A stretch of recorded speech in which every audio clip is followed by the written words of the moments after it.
म्हणजे आईचा आशीर्वाद घ्यायचा आणि मंदिराच्या बाहेर पडायचे। बाहेर पडण्याच्या मार्गावर कृपया जास्त वेळ थांबू नका, बसू नका, फोटो काढण्याच्या भाग करू नका।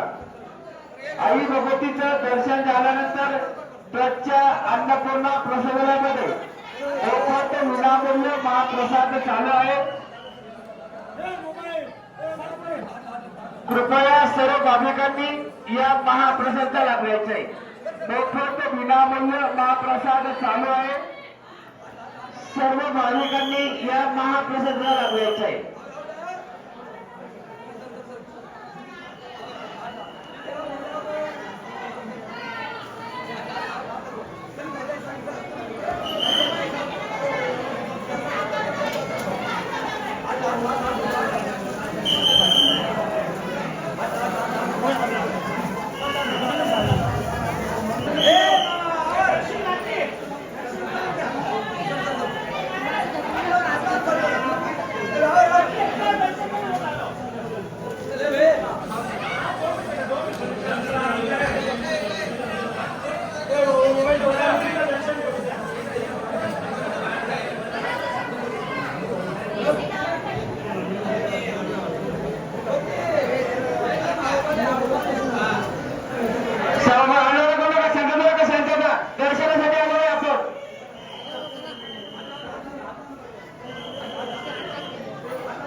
सर ये